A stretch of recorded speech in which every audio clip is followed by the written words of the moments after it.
The solution for this is called alpha preserve, also known as inherit alpha, also known as clipping, also known as clip to layer below, also known as clipping groups. These are all different names for the same idea. Compositing only with opaque parts of pixels. So if we turn on alpha preserve on this multiply layer here, we get this. This is why there was so much spillage up there. It was to show that when you turn on alpha preserve, the multiply layer now only applies to the opaque parts of the image and won't affect any transparency, which is usually what you want, because then you actually get multiply and not multiply mixed with normal. So if you go back to this situation where we're compositing the image, we're once again inside the group, and we're at the point where we're compositing the shade layer onto the destination here. And now we're going to enable inherit alpha on this layer, which I'm representing with this A here. And now if we composite the layer onto the destination, it gives a much better result.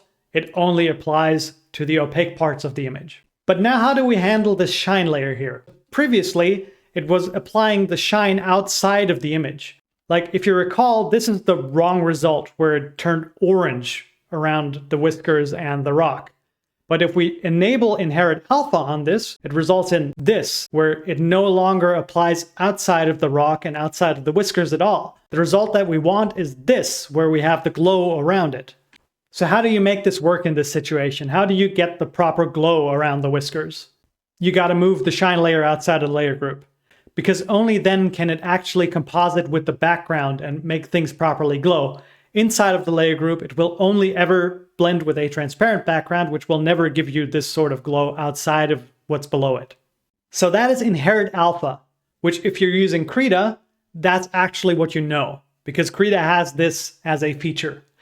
In other drawing programs, there is a similar feature that is usually called something like clipping or clip to layer below or clipping groups. All the same idea. Now, to explain how this works, we're just gonna compare clipping to inherit alpha. So here we have the layer stack with the shade and shine layer having inherit alpha enabled. Like I said before, this isn't really correct for the shine layer, but I'm just gonna use this as an example. Now, if we change this to clipping instead, which I'm gonna represent with this red bar on the side here, we get this result. It might be a bit hard to tell, but what's going on is that they're only applying to the lines layer here. If we move them down one layer, if you put the lines on top, we get a more proper result. Obviously, it's not applying to the lines layer because it's on top now. Now they're only applying to the flats layer because now the lines layer is on top. Now, what exactly is going on here? Let's look at this in more detail. I'm going to make some more room here to show it better. This situation with the shine and shade layer having clipping turned on is exactly equivalent to this. These two layers having clipping turned on is exactly the same as taking these two layers and the layer below it and putting them into a layer group in which the top two layers have inherit alpha turned on. So on the left, you have what you would have in CSP or Photoshop or similar programs, and on the right is the exact equivalent thing in Krita. Okay, but again, why? Why do different drawing programs handle this differently? Well, the reason is historical. These other programs just had clipping first and then later added regular layer groups. On the other hand, Krita had layer groups first and then later added inherit alpha because it didn't make sense to have two ways of doing layer groups, one with clipping and one without. Where we apply the shine and shade layer to both the lines and the flats layer with clipping. Well, the way you solve this with clipping is that you put the lines and flats layer into a layer group, because now the shine and shade layer clip to the result of compositing the lines and the flats layer, which gives you the same result as you would in Krita with inherit alpha enabled on these two layers. So which of these is better? Which one should you choose? Because the way I made it seem is like that Krita's way makes more sense. Well, you probably don't have a choice. Most drawing programs only give you one of these options. You either get clipping or you get inherit alpha. The only drawing program I'm aware of that gives you both is Drawpile. But unless you're using that, just understand how these work and you can switch between them freely. They're the same idea, just different ways of making it work. So that's clipping or clip to layer below or clipping groups. I would call it clipping groups because that's most accurate to what it actually does. It's a layer group that clips. Now I said before that layer groups aren't folders, but there's one drawing program that does it differently. You can actually have layer groups that are really just folders that don't affect image compositing at all. The way you do this is by enabling pass-through on these layer groups. The way you do this in most drawing programs is by setting the blend mode of your layer to pass through or something with a similar name. CSP calls it through, Sci calls it pass. Other programs call it pass through. The way you do it in Krita is by toggling this setting here. This is the pass through setting, because really pass through is not a blend mode. Now, if we go back to this image and we take these layers and we put it into a pass through group, unlike before, doing that doesn't change what the image looks like. And the program that does this by default is Photoshop.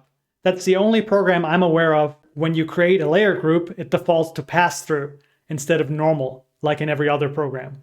Now, is this a better solution? Well, it depends on what you want. If you want to just have organizational folders, then using a pass-through group is probably more correct than using a normal layer. On the other hand, if you want to use inherit alpha, you need to use a proper group because a pass-through group won't let you inherit alpha inside of the group because it doesn't give you a transparent destination. Now, I said that a pass-through group doesn't affect image compositing at all. That is not quite true because you can still set the opacity on a pass-through group. However, that probably doesn't do what you want. Let's look at an example. Here we have a picture with a normal layer group, and inside that layer group there's a red blotch, a green blotch, and a blue blotch on top of each other. And when we turn down the opacity of this layer group in normal mode, we get this. The entire layer group turns transparent. That is, the result of compositing the layer group into a layer then gets applied to the background at 50% opacity. On the other hand, if we change this layer group to be pass-through instead, we get this. The 50% opacity just gets applied to every layer individually. So that means the red blotch gets composited onto the background at 50% opacity. Then the green blotch gets applied to that on top with 50% opacity. And then the blue blotch gets applied to that on top at 50% opacity, which means you can see them through each other because they were applied in sequence instead of first compositing them together and then applying them all together. So that is pass-through groups. They let you make just organizational layer folders.